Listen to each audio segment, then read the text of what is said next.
Bienvenue dans Couture apparente, le podcast qui s'interroge sur la mode et l'impact qu'elle a sur nos vies. À la fois un art et une industrie, la mode soulève des questions sociales, politiques et écologiques que ce podcast aborde sans complexe. La mode et le féminisme sont-ils compatibles ? Comment créer des bijoux durables ? Quel est le coût d'une fabrication éthique ?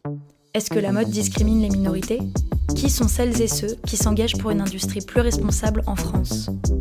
Au fil des épisodes, je vais à la rencontre de marques, activistes et journalistes qui me livrent leurs réflexions sur ces questionnements modernes. Couture apparente tente d'esquisser les contours d'une mode tournée vers le futur, une mode qui incarne une vision inclusive, engagée et responsable. Je suis Claire Roussel et aujourd'hui je reçois Andréane Lemieux, Charline Pérez, Iman Poletti, Julie Amengal et Lila Scott pour l'épisode 19 « Comment enseigner une mode durable ?»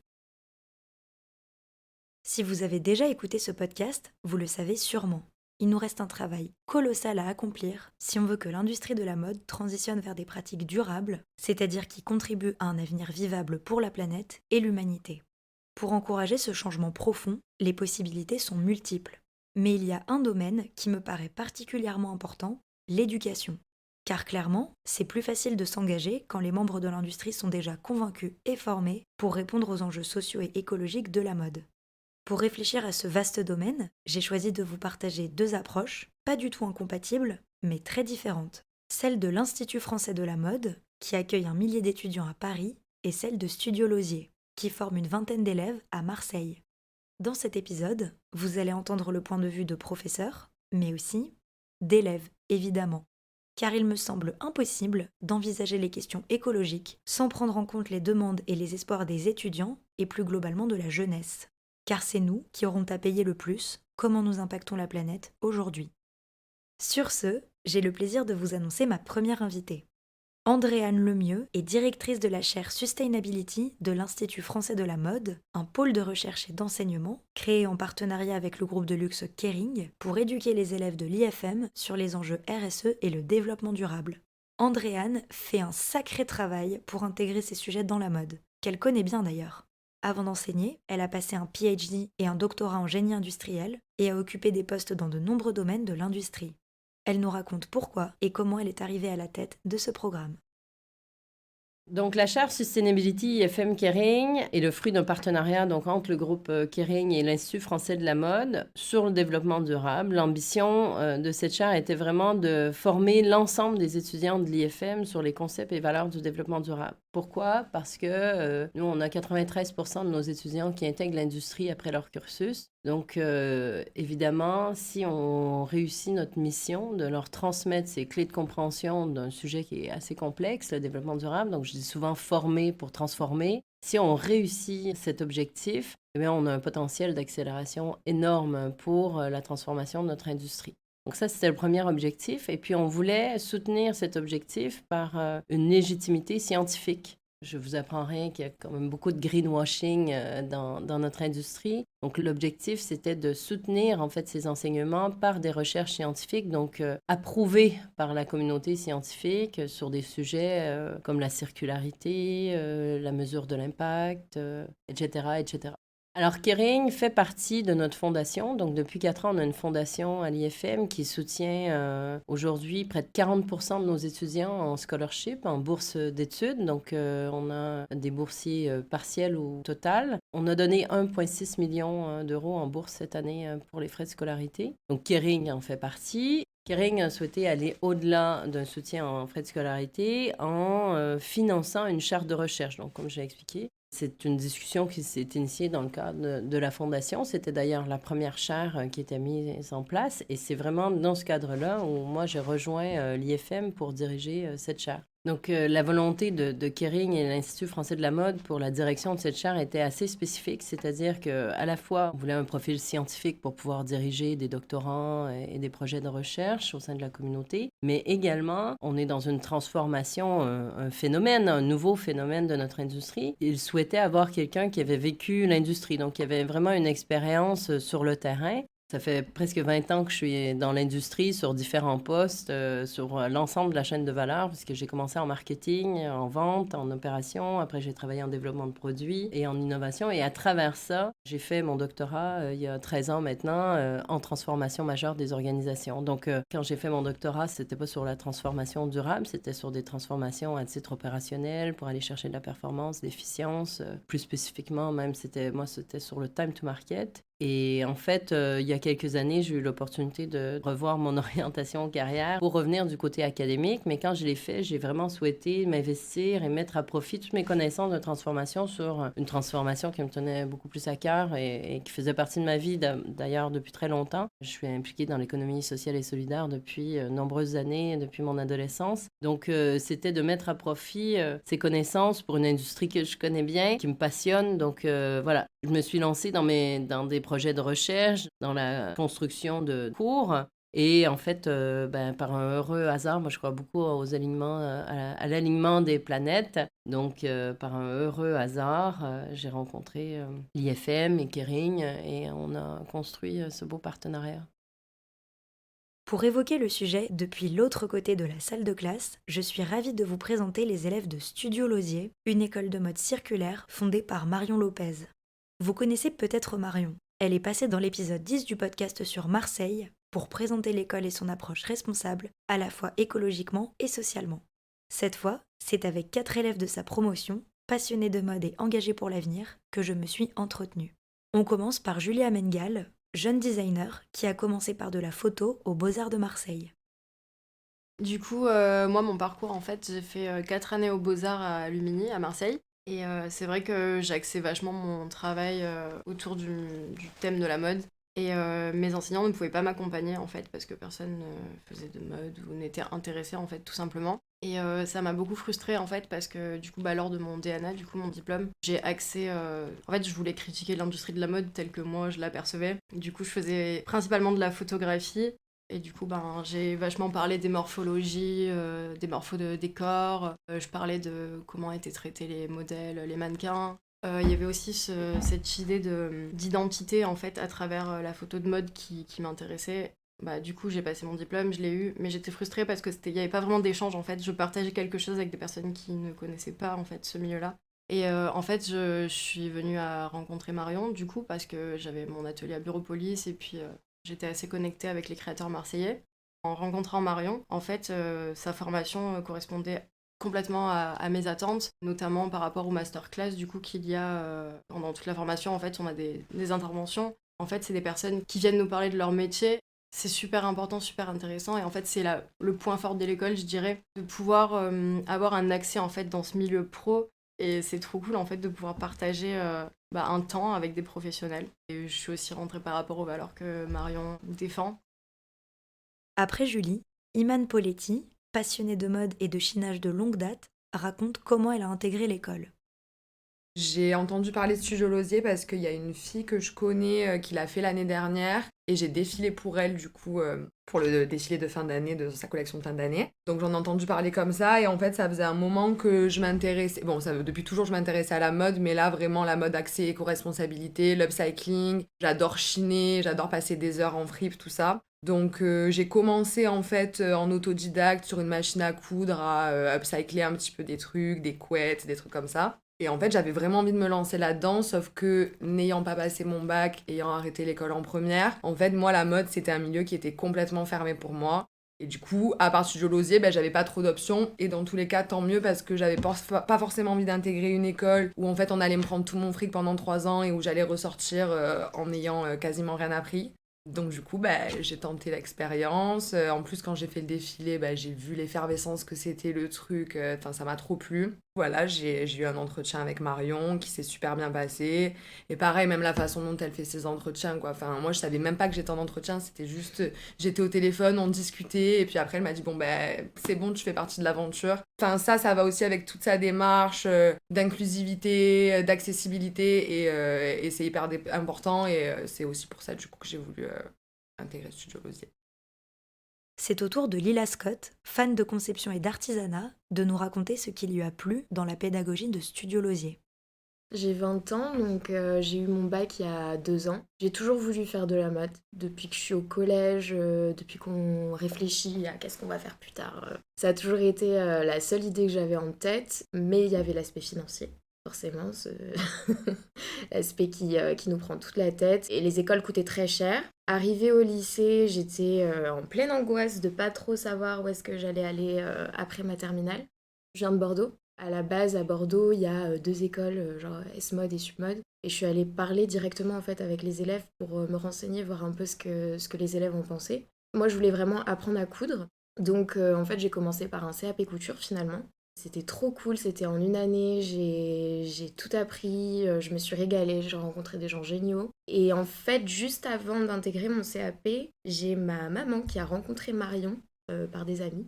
Et ma mère, en lui parlant du fait que je voulais faire des études dans la mode, bah, en fait, Marion a partagé son projet qui avait même pas encore vu le jour. Et en fait, je l'ai eu au téléphone, on a discuté, elle m'a pitché tout son projet, ça m'a grave plu. J'étais là en mode, bah, bien sûr, genre, moi je fais mon CAP et après je te rejoins à Marseille, j'ai trop envie de faire ton école. C'est vrai que l'univers de l'upcycling, à la base, c'était pas un truc que je connaissais beaucoup. J'ai commencé à chiner en fripe et à vraiment essayer de réduire ma consommation en fast fashion quand j'étais au lycée. Et donc c'était un truc que je connaissais, mais j'avais jamais cousu. Enfin, avant mon CAP, j'avais jamais cousu, donc je savais pas trop. Et en fait, je suis venue faire une formation courte. J'ai fait la toute première formation courte de Studio Losier. Je me suis régalée. En fait, c'est Marion qui m'a appris à coudre avant même que je fasse mon CAP. Et donc voilà, et ça m'a vraiment confortée dans le fait que j'avais vraiment envie d'apprendre à coudre. Et donc j'ai enchaîné avec mon CAP pendant l'année, je me suis régalée, et donc là je suis ici depuis octobre, et je crois qu'on se régale toutes ici. C'est... Pour terminer, c'est Charline Pérez, qui a déjà suivi plusieurs formations plus mainstream dans la mode, qui nous raconte son parcours.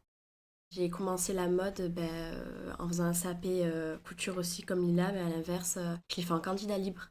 Donc ça a été très compliqué puisque j'étais pas du tout épaulée, donc un peu chaotique. Par la suite, j'ai intégré une première année de bachelor mode dans une école de design. Et ça a été aussi super chaotique. J'ai fait tout sauf de la mode. C'était très cher, c'était très dur, pas forcément dans le travail, mais mentalement, c'était vraiment pas du tout fait pour moi. Et j'ai rencontré Marion à ce moment-là, qui m'a parlé de son école. J'ai fait une formation courte avec elle. Et ça a été le coup de cœur, quoi. Ça a été, je me suis dit, bon, c'est fait pour moi. Le soutien qu'elle apporte moral à ses élèves, elle accompagne de A à Z. Les valeurs, c'est un coup de cœur et pour l'école et pour le personnage aussi, puisqu'en fait, c'est un tout, ça va ensemble. Et c'est vrai que, contrairement à mon expérience que j'ai eue dans une autre école de mode, c'est le jour et la nuit, c'est hyper professionnalisant. Les contacts aussi, et tout cet état d'esprit, cette créativité aussi qui se développe énormément dans cette école. C'est vrai que c'est rare maintenant de nos jours.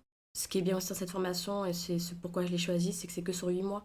Donc ça permet à des personnes de tout âge de pouvoir l'intégrer, d'avoir son boulot à côté, puisque on n'a cours que 4 jours par semaine. Donc ça, c'était super intéressant. Le prix aussi qui est limite bradé par rapport aux autres écoles de mode. Et c'est tout un package en fait qui fait que j'ai choisi Studio Losier.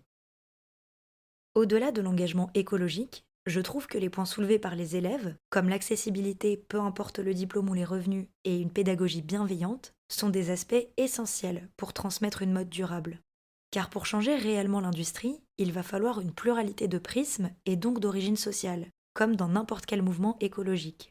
Sauf que c'est impossible si on ne rend pas les formations moins élitistes et si elles n'accompagnent pas les étudiants et étudiantes dans les périodes difficiles. Que ça soit financièrement avec des bourses par exemple, mais aussi émotionnellement. Marion a su intégrer cet aspect brillamment dans son école. On retrouve cette bienveillance dans la pédagogie chez Andréane et dans la façon dont elle parle de ses élèves qui fait plaisir à entendre. Pour terminer les présentations des programmes, je vous partage des interrogations que j'avais sur la collaboration entre une école, l'IFM, et une grande entreprise, Kering. Quels sont les impacts de ce partenariat ? Est-il nécessaire dans la mode de procéder ainsi pour financer une formation au développement durable, un sujet encore trop peu valorisé ?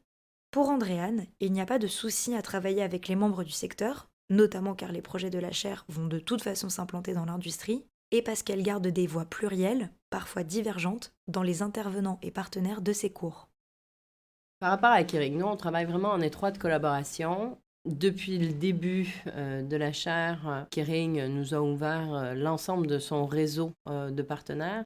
L'expertise est multiple sur le développement durable. Il y a quand même très peu, voire ça n'existe pas, de gens qui ont l'ensemble des connaissances. On a des profils qui ont besoin de cette expertise de biodiversité. Il y a d'autres expertises sur l'océan, mais il y a aussi d'autres expertises sur l'humanitaire, sur l'impact social, sur la diversité et l'inclusion. Enfin, c'est tellement varié, le spectre est tellement grand que, en fait, on ne peut pas travailler avec une seule partie prenante. Donc, c'est vrai que ce partage de réseau avec Kering et aussi ce partage d'expertise interne parce qu'ils ont quand même des expertises très fortes en interne. Donc ça, ce partage se fait.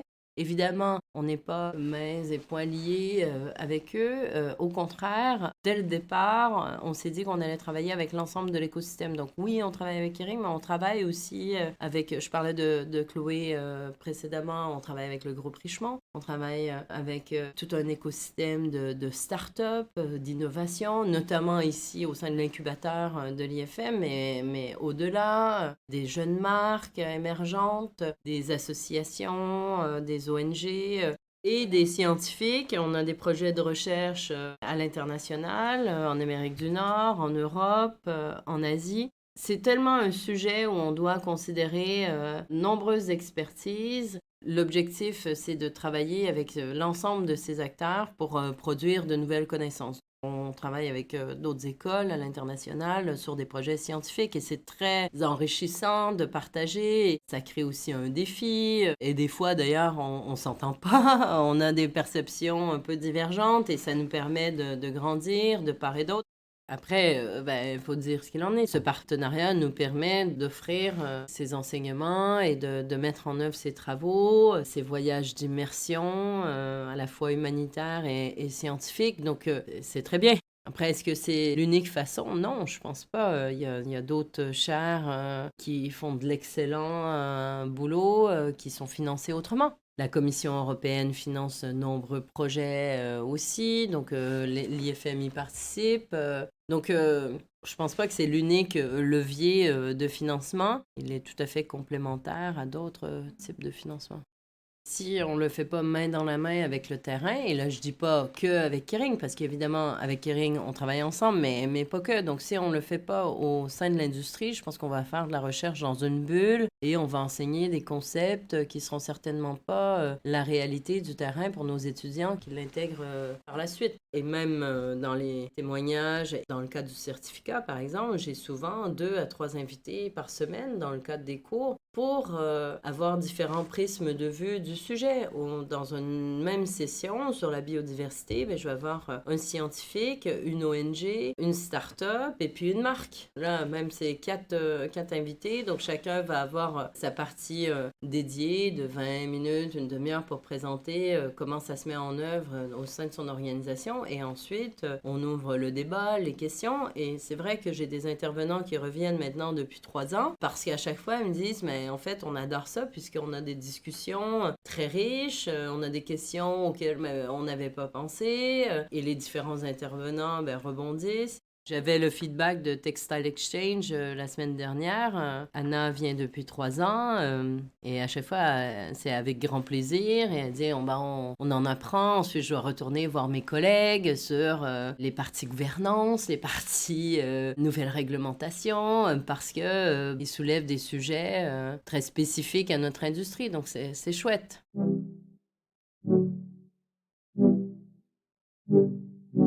Je ne sais pas pour vous, mais je trouve ces projets pédagogiques très enthousiasmants.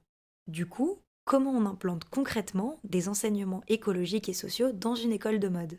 Andréane nous détaille les nombreux programmes, allant des fondamentaux au doctorat en passant par les spécialisations, qui sont mis en place à l'IFM. Sur la formation, on a différentes approches. Donc, on a une approche obligatoire pour tous. Donc là, on a des fondamentaux qui sont transmis à l'ensemble des étudiants. Là, on a 1200 étudiants. Ces 1200 étudiants, ils m'ont, à un moment donné, dans leur cursus, ils vont rendre le mieux comme prof sur les fondamentaux du développement durable. Donc ça, pour nous, c'est très cher de bien comprendre d'où on vient, c'est quoi les bases, c'est quoi les limites planétaires. C'est pourquoi je parlais d'approche scientifique, parce que là, on va vraiment se reposer sur ce qui est produit, que ce soit au niveau du GIEC ou sur les références, même sur la partie sociale.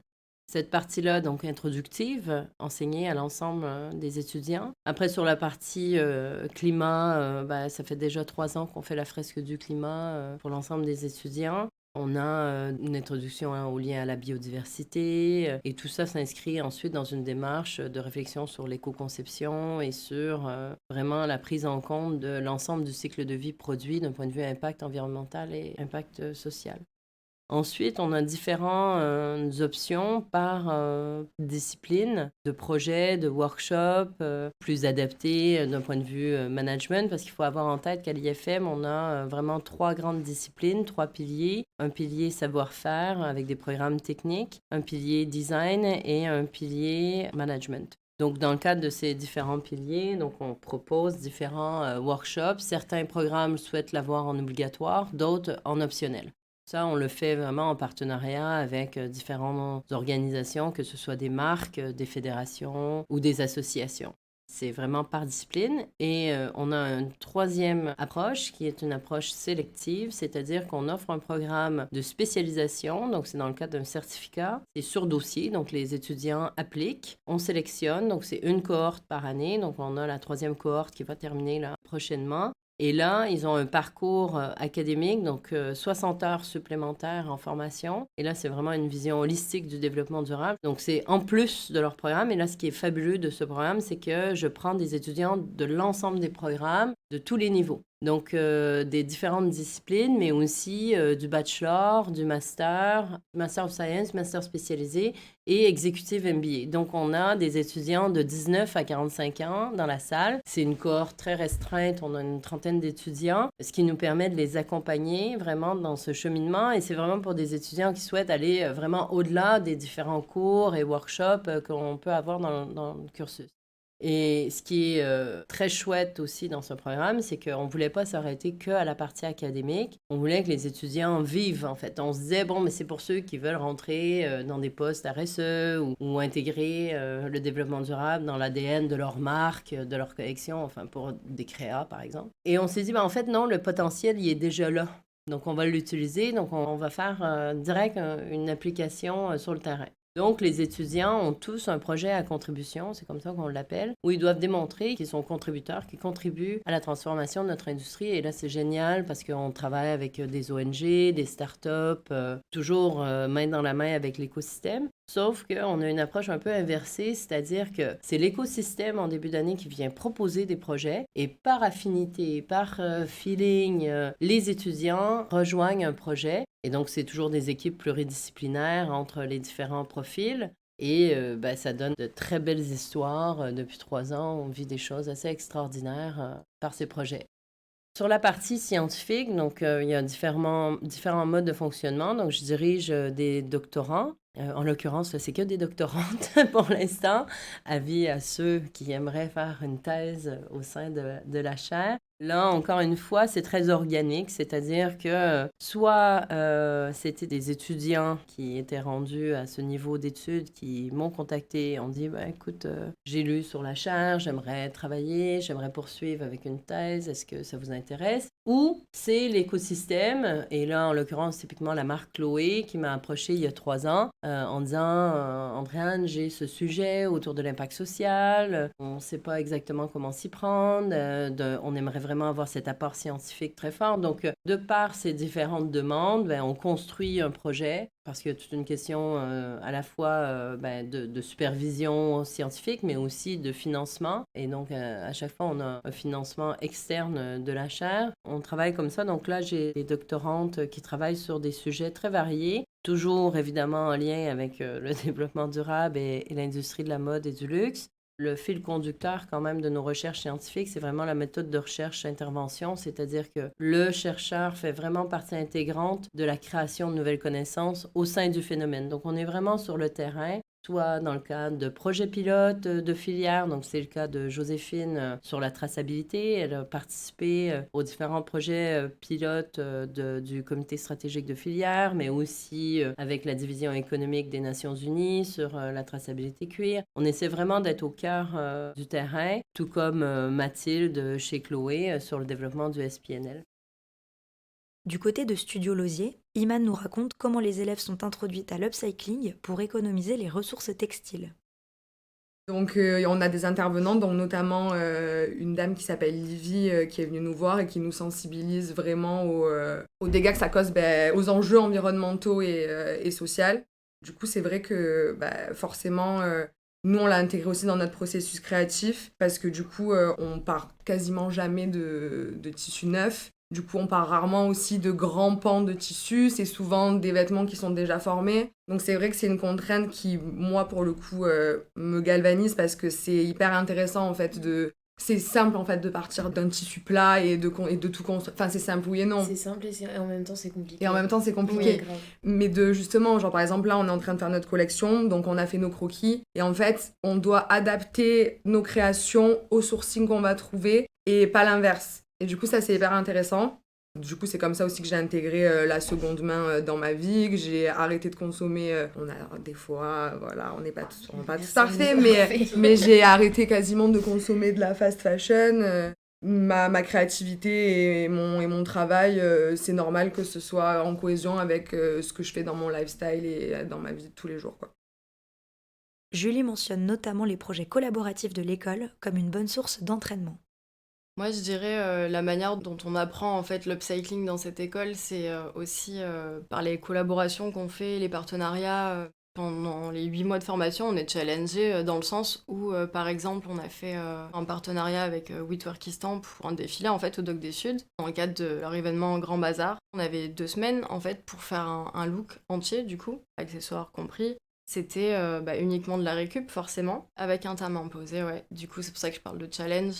Parfois, on se retrouve un peu... on doit faire des concessions. Ça peut être contraignant, des fois c'est frustrant tout simplement. C'est pas facile en fait de faire de l'upcycling, mais du coup voilà, on apprend ça pendant 8 mois et à force en fait c'est un mode de travail en fait qu'on acquérit. Au final c'est aussi plaisant, donc c'est une autre manière de travailler la mode, mais c'est gratifiant en fait quand on arrive à avoir une pièce qui ressemble plus ou moins à ce qu'on voulait au départ. Et limite, en fait, t'as ce truc-là de surprise où tu t'attends pas à avoir ça au départ et au final, tu te retrouves avec une pièce qui te plaît plus, en fait. Du coup, c'est trop bien. Et sinon, on a aussi collaboré avec Marseille Vintage. Du coup, c'est la dernière collab qu'on a faite. Ils nous ont filé des sacs de jeans. Du coup, c'était des stocks dormants, quoi. Enfin, c'était des invendus. Là, pour le coup, c'était créer une pièce. C'était une pièce commercialisable qu'il fallait réaliser en pensant à son coût de production, en pensant à sa cible, du coup, à sa clientèle, du coup, pour le coup, clientèle marseillaise. Et en fait, c'est ça tout le long de la formation, quoi. C'est apprendre à faire avec ce qu'on a. Lila témoigne aussi des challenges de la formation qui poussent les élèves à se surpasser pour maîtriser l'upcycling.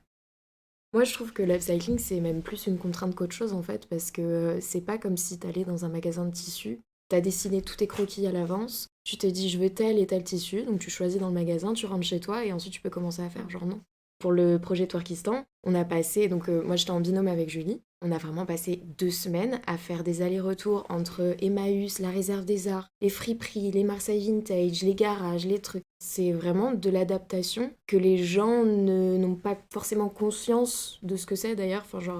On doit s'adapter en permanence. Et même, tu vas voir la matière que tu veux, sauf que c'est sur une chemise ou je sais pas quoi. Tu vas devoir découper ton patron en fonction des contraintes qu'il y a déjà sur le vêtement, c'est-à-dire la pâte de boutonnage, le col. Et ce qui fait que du coup, c'est ultra gratifiant parce que à la fin, t'arrives à faire ce que t'avais en tête. Généralement, en plus, comme tu t'adaptes, tu finis par changer 2-3 trucs. Et au final, en fait, c'est trop bien.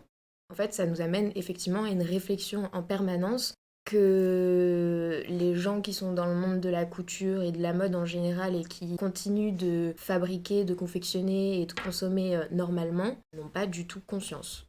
Mais du coup, pour rebondir sur ce que dit Lila, c'est aussi un autre fonctionnement. C'est pour ça que je pense qu'on peut être un bon élément en sortant de cette formation pour les grandes entreprises. C'est vraiment un apport bénéfique pour eux. Charline conclut.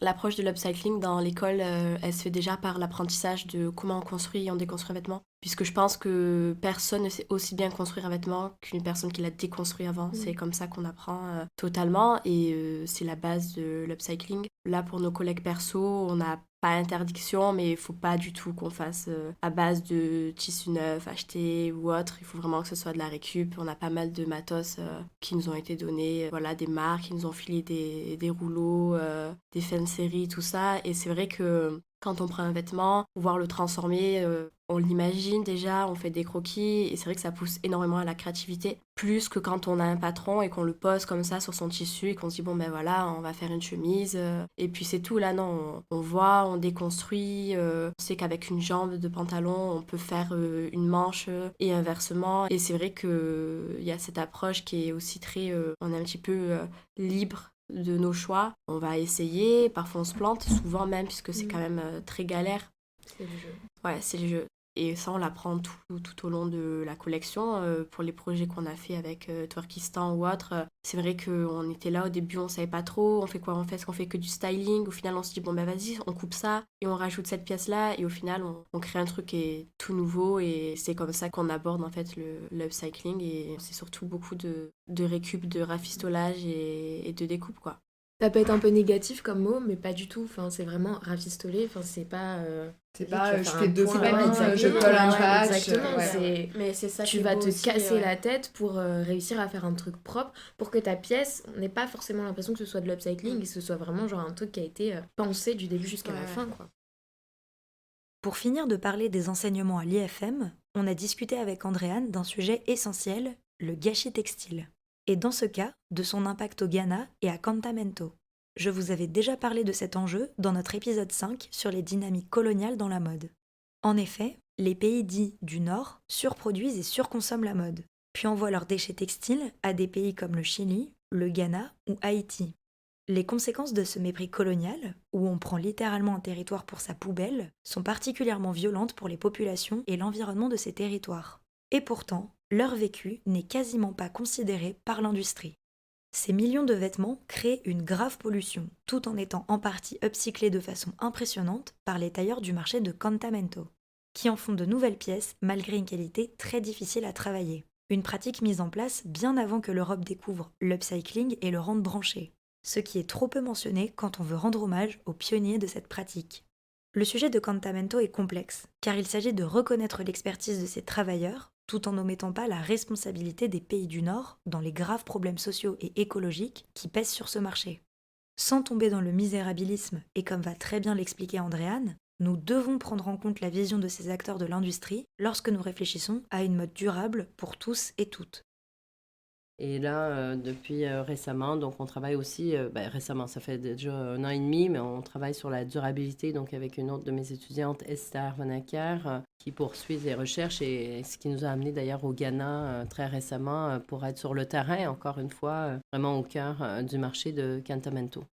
C'est une partie de l'industrie qu'on occulte complètement, je trouve, et j'espère pouvoir être assez vocale sur le sujet, et de par nos recherches aussi, d'avoir cet apport un peu différent que le scandale de cette situation qui est un scandale. Hein. Je dis souvent à mes étudiants, vous savez quoi, c'est toute cette situation dans l'hémisphère sud, parce que c'est pas que au Ghana, hein, c'est partout, c'est le Rana Plaza de notre décennie. J'en suis convaincue. Et donc, évidemment, d'y aller, c'est de prendre conscience et de voir comment on utilise à quelque part notre privilège de l'hémisphère nord pour soutenir, aider, mais aussi pour apprendre et voir comment on peut faire évoluer les conversations que l'on peut avoir ici. L'idée, c'est pas d'aller dire comment faire là-bas. Au contraire, on a énormément appris de par leur mode de fonctionnement, par la nécessité, enfin finalement par la contrainte, toute la créativité qui peut en ressortir. Évidemment, ce qui est très dur, c'est de voir l'esclavage moderne que notre industrie a pu créer au sein du marché. Quand on regarde les kayayés, les porteuses-têtes, les kayayés, c'est ces femmes, parce que c'est principalement des femmes, qui portent les balles de 50 kilos. Donc,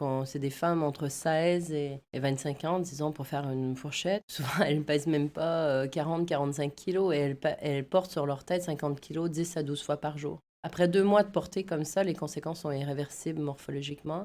C'est scoliose, c'est antéversion du bassin, donc ce qui veut dire qu'elles ne portent plus à terme leur bébé. Donc, c'est vraiment le bas de l'échelle des différents acteurs du marché. D'un point de vue social, évidemment, c'est très dur. Et d'un point de vue environnemental, de marcher sur la plage, qui n'est plus une plage de sable, mais une plage de vêtements, c'est aussi très dur de voir les vagues rouler et que les rouleaux, c'est des vêtements, des tentacules de plus de 10 mètres de long.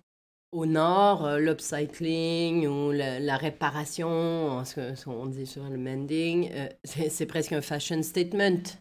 Mais là-bas, c'est une survie. Et donc, ils ont réussi à développer à petite et même grande échelle, parce qu'il y a quand même un vrai business, en fait, qui se fait, qui fonctionne, qui est, alors évidemment, sans infrastructure, sans ERP, sans système d'information qui gère toutes les données, sans patron, sans ciseaux de couture professionnels, mais qui fonctionne avec des roulements à 500 polos par jour en production. Pour un seul et unique acteur du marché, ils sont 30 000. Voilà, je pense qu'on a beaucoup à apprendre de cette partie de notre industrie et à prendre en compte aussi dans nos conversations sur l'affichage environnemental, sur la mesure de la durabilité, sur comment on crée nos collections. Et ça, c'est tous des sujets que l'on souhaite aussi transmettre à nos étudiants ici. À l'IFM, on veut des acteurs du changement, donc c'est vraiment des sujets que l'on considère clés dans leur apprentissage. Évidemment, on a toutes les autres matières qui sont plus qu'importantes. Différentes matières que l'on enseigne allant de l'histoire, de la mode, au marketing, à la supply chain, évidemment. Mais c'est vrai que la prochaine période que l'on va entrer, dans laquelle on est déjà, doit évoluer. On doit vraiment transformer notre industrie. Donc, si on ne forme pas, en tout cas, si on ne transmet pas ces valeurs-là aux étudiants, je pense qu'on passe à côté.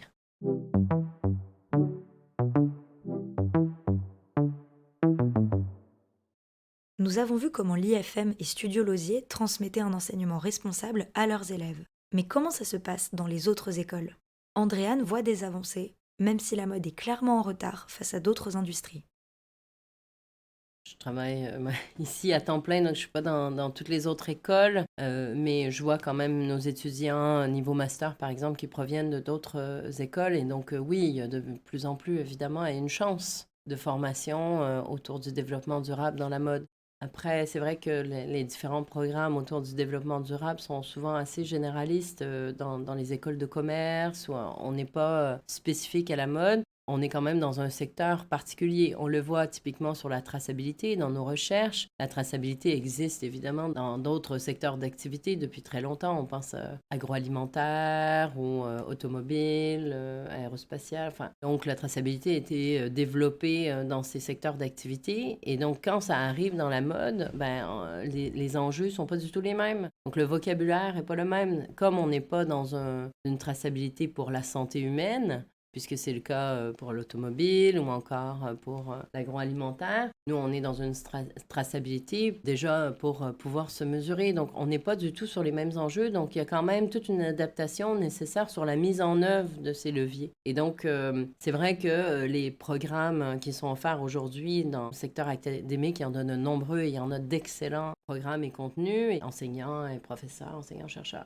Simplement, la clé d'entrée vraiment de spécialisation par notre secteur, et on le voit dans le besoin d'adaptation de méthodologie, est quand même nécessaire pour notre industrie. Donc cette adaptation ou cette clé d'entrée par le secteur d'activité de la mode a quand même une valeur ajoutée. Donc oui, j'espère que les écoles de mode ont avancé sur ce sujet. Je pense qu'on l'a pris quand même assez tôt, cette vision avec Kering et l'Institut français de la mode de mettre en place cette charte de recherche et ces enseignements il y a maintenant presque 4 ans. C'était assez novateur quand même. C'était le début et on a un peu défriché, mais tant mieux si on a pu mettre ça en place et avancer.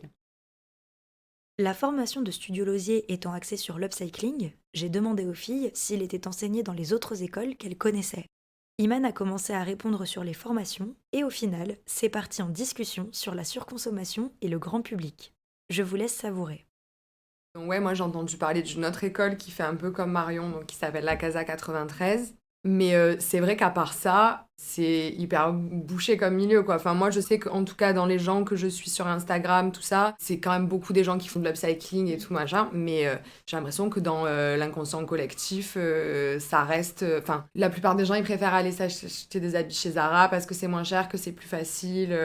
Il faut que les gens ils prennent conscience qu'en achetant un t-shirt à 5 €, c'est pas normal. C'est qu'il y a forcément un maillon de la chaîne qui a pas été respecté, soit quelqu'un qui a été mal payé, soit on a pourri notre planète. Enfin, dans tous les cas. Et ça, en fait, je pense que les gens ils sont tellement habitués à consommer rapidement.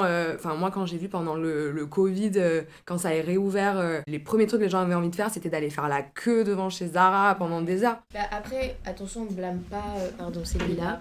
On blâme pas les gens qui consomment de la fast fashion. On l'a parce fait que, aussi. Bien sûr, on l'a fait. Ça nous arrive encore de le faire une fois de temps en temps parce que, comme on disait tout à l'heure, personne n'est parfait. Mais en fait, c'est à une échelle, c'est essayer de faire un petit geste qui va faire que collectivement, après, ça va faire beaucoup en fait. Et c'est ça qui va faire que ça va changer et qu'on va pouvoir essayer de sauver un peu les pots cassés. Et c'est vrai que je suis beaucoup de gens qui sont dans cet univers-là, comme nous toutes, je pense. Mais c'est vrai que du coup, parfois, je suis un peu dans le déni, j'ai l'impression que les gens sont au courant alors qu'en fait, par moment, je vais dans mes groupes de potes, mes copines me font des hauls Zara, tu vois des hauls H&M, Shein, les meufs, elles renversent leur carton comme ça de plastique. Exactement, et t'es là en mode, mais je comprends pas comment ça peut pas impacter les gens parce qu'effectivement, c'est notre futur. C'est maintenant, c'est même pas le futur en vrai, c'est maintenant. Mais c'est notre futur dans le sens où si justement on n'agit pas maintenant, en fait, on ne sait pas jusqu'à quand on va pouvoir vivre sur cette planète dans ces conditions-là, à pouvoir faire un métier qui nous plaît parce qu'on aura réussi un peu à limiter ce réchauffement climatique. Parce qu'il y a un moment où,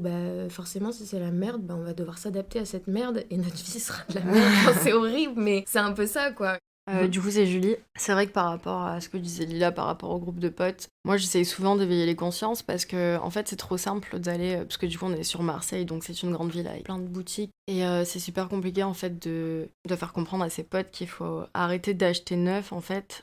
Il y a pas mal de copines à moi qui achètent sur Vinted, mais même Vinted au final pour moi c'est un outil de la fast fashion et c'est pas forcément la solution. On a l'impression que les gens sont autant sensibilisés que nous, alors qu'en fait non, pas du tout, mais c'est parce que nous on baigne dans ça depuis un moment.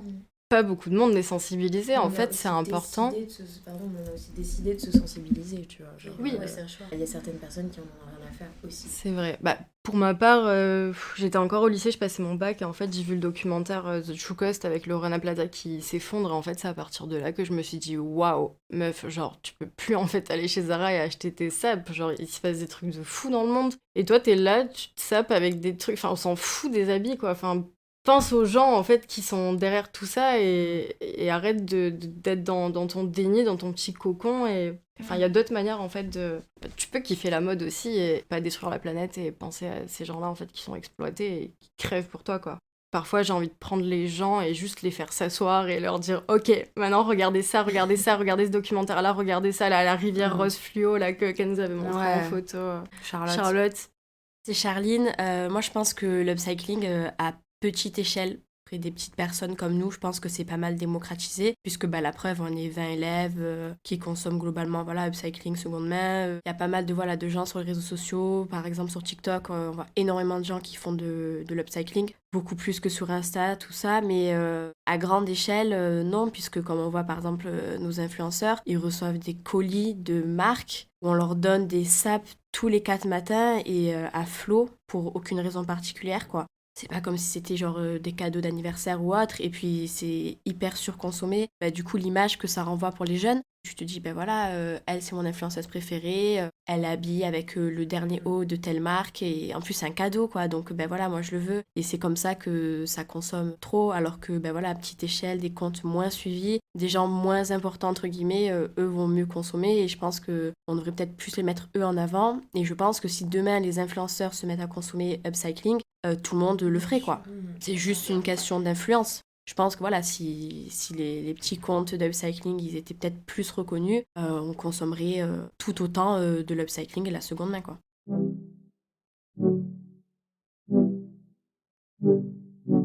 En voyant ces initiatives, ces progrès et ces contrastes, comment se dessine l'avenir de l'enseignement durable et donc de la durabilité dans la mode ?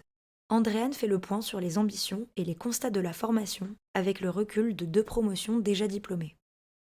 De mon point de vue, il y a des enseignements de base à donner, c'est-à-dire purement RSE. Alors, on pourrait imaginer que tout le monde ait cette connaissance, cette sensibilisation de base. Bon, tant mieux, ça sera, si c'est le cas, tant mieux. Sinon, il y a quand même un socle, je pense, de fondamentaux à offrir. Après, c'est vrai que là, on travaille quand même pour s'assurer que sur les autres matières, type merchandising, type finance, qu'on intègre aussi de manière très forte cette clé d'entrée du développement durable. C'est quand même ce que l'on souhaite. Je pense qu'il y aura toujours ces fonctions RSE ou développement durable de manière plus holistique. Comme une transformation digitale, on va avoir du digital partout, on va avoir de la RSE partout, au sourcing, enfin aux achats, au design. Bon, voilà.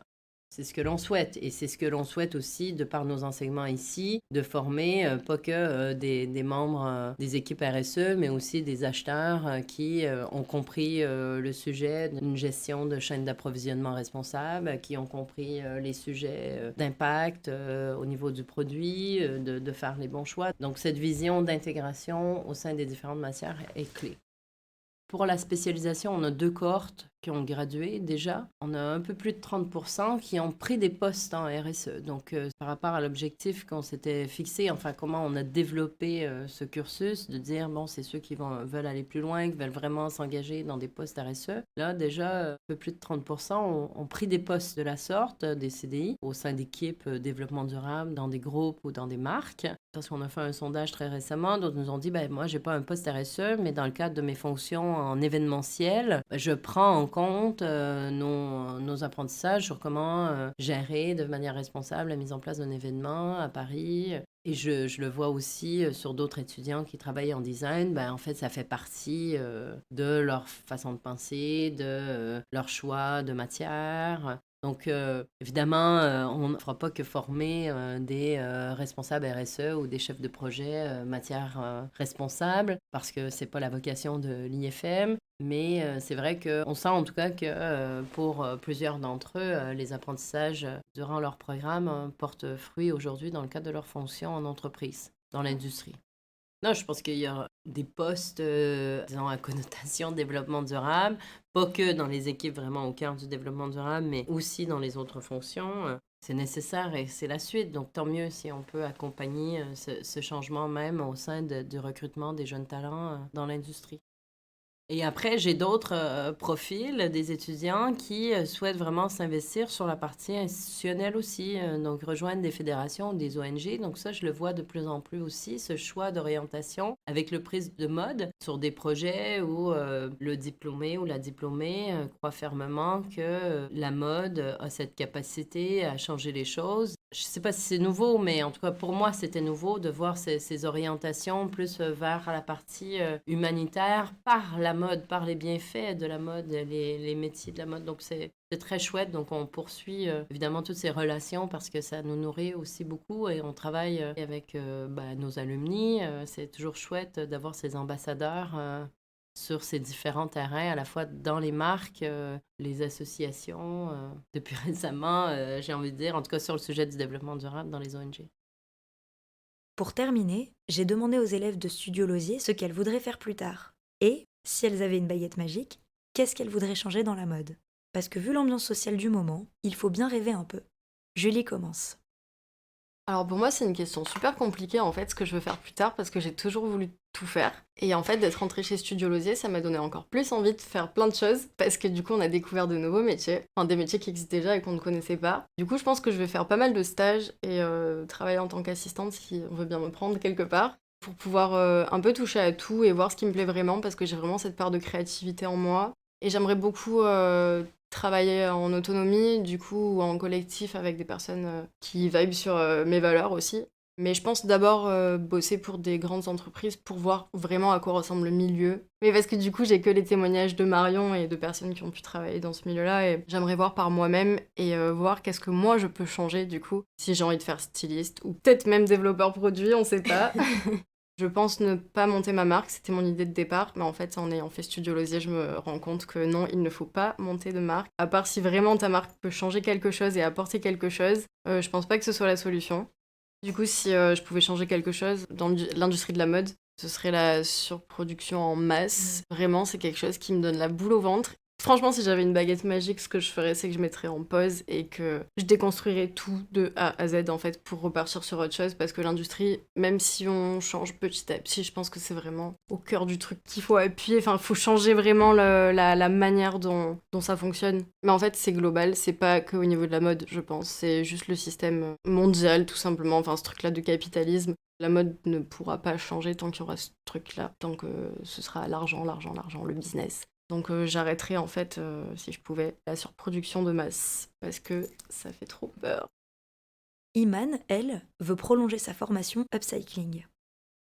J'aimerais intégrer la Casa 93, du coup. Là, je suis sur le dossier. Parce que c'est vrai que par rapport à mon identité vraiment créative, je pense que là, en 8 mois, même si j'ai appris énormément de choses, je pense que j'ai besoin encore d'approfondir le truc, de tester d'autres techniques, j'ai envie de faire plein de trucs, de la sérigraphie, de la maille, tout ça, enfin plein de choses que j'ai pas eu le temps de faire. Et du coup, voilà, c'est pour ça que j'aimerais bien intégrer la Casa. Après, à terme, moi, c'est vrai que j'aimerais bien créer ma marque. Mais voilà, une petite marque, bon, bien sûr, éthique, produit en France, avec des gens bien payés, des belles matières. Et j'aimerais bien, ouais, avoir un concept store, du coup, avec des créateurs, faire des soirées avec des DJ, mêler un peu la food, parce que j'adore cuisiner aussi. Donc, voilà, faire un concept store avec de la food, de la musique, des exposants, des créateurs, voilà. Ben, moi, je pense que je changerais, c'est vraiment les ultras, en fait, genre les grosses entreprises, les ultra riches, juste les forcer à consommer, à produire de manière différente et juste changer leur mentalité à eux parce que nous, en tant que consommateurs, on a beau éveiller les consciences de tout le monde, si ça vient pas du début, Du haut de la chaîne. du haut de la chaîne, ouais, voilà, ce serait ça. Lila veut aussi poursuivre sa passion pour la conception. Alors moi, l'année prochaine, j'aimerais bien intégrer le CAP couture tailleur à l'IFM. Madame. Donc voilà, j'aimerais beaucoup faire ça. Je suis pareil que Iman, je suis sur le dossier, je suis en train de finir les portfolios, les CV et tout. Normalement, je devrais envoyer mon dossier ce soir ou demain. Mais voilà, donc j'aimerais faire un CAP couture tailleur en alternance sur 2 ans. Parce que, en fait, moi, c'est vraiment la confection qui me passionne et j'adore ça. Mais après, je suis totalement ouverte à d'autres formations après. Enfin, je suis encore... Enfin, j'ai 20 ans, quoi. Je commence tout juste mes études. Donc, j'estime que j'ai encore plein de choses à apprendre. Et je demande que ça. Je pense que... un truc peut-être un peu bête, mais... les Fashion Week, il faudrait réduire parce que c'est pas possible d'avoir autant de Fashion Week en un an. Et de faire venir autant de monde à chaque fois. Enfin, faire Des jets autant... privés, non, mais c'est un truc de ouf. Pour des stars qui restent... C'est ça, de et nuit. effectivement, bah, nous, on est trop contentes de voir les défilés et tout, mais il n'y a pas besoin d'autant de catégories, enfin, et autant défilés qu'on de ne voit pas au final, Oui. qu'on voit qu'à travers les réseaux. Ouais, c'est encore, ça. c'est accessible que C'est à sectaire un de certain... Ouais, voilà. Mais je pense que déjà, ça, au niveau de la mode, ce serait déjà un avancement. Après, il y a plein de choses à faire, hein. Enfin... Charline se laisse de la marge pour réfléchir et elle a bien raison. Moi, pour mon avenir, je me fixe pas un truc en particulier, puisqu'on est une génération, maintenant on touche à tout, et on peut tout faire. Et c'est super de toucher et au stylisme, et à la DA, et à la scéno, et à la couture. Et donc je pense que en fait, je vais essayer de faire un petit peu de tout. C'est trop dur de se dire, non mais moi je vais faire que ça, j'aime ça, puisqu'en fait tout est lié. Donc je vais essayer de faire un petit peu de tout. Voilà. Moi, je changerais peut-être plutôt le côté tyrannique qui se passe en interne, la charge mentale des gens qui bossent dedans, même des mannequins, on s'en rend pas compte, mais c'est horrible. De grandes marques, les gens sont épanouis et heureux en fait. Ils bossent 20 heures par journée, le soir, les week-ends, ils doivent répondre au boss tout le temps, même la nuit, cours à droite, à gauche, va là-bas, et en fait t'as pas de vie, t'as pas de... Ouais, c'est hyper déshumanisant, et je pense que déjà commencer par ça, et peut-être que ça lèvera peut-être l'épine pour lancer le reste, quoi, et arrêter voilà, de maltraiter les modèles et tout le reste. Tous ces projets et ces idées me donnent de l'espoir. Parce qu'on ne va pas se mentir, on aborde des thèmes importants, mais difficiles dans le podcast. Et parfois, l'industrie est tellement lente, malgré les urgences dont on parle. Mais je ressors de ces entretiens, et j'espère vous aussi, boostés. Pour bien finir, Andréane nous partage le mantra qu'elle et ses étudiants se répètent inlassablement pour se donner de la force. Le motto du programme, c'est « Let's go change the world ».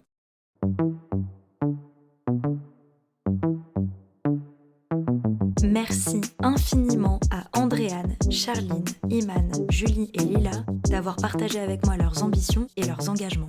Pour soutenir un enseignement durable, je vous conseille vivement de suivre leurs projets.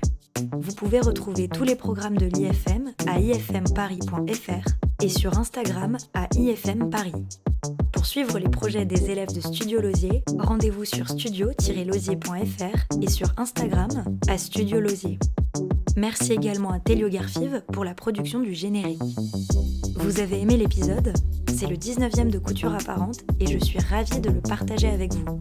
Pour m'aider à faire connaître le projet, n'hésitez pas à lui mettre une très bonne note sur les applications d'écoute, à en parler à vos proches et à le partager sur les réseaux sociaux. En parlant de ça, vous pouvez aussi suivre coutureapparente.podcast sur Instagram et vous inscrire à notre newsletter afin de recevoir directement les nouveaux épisodes. Je vous remercie pour votre soutien et je vous donne rendez-vous le 6 juin pour découvrir le 20e épisode de Couture Apparente.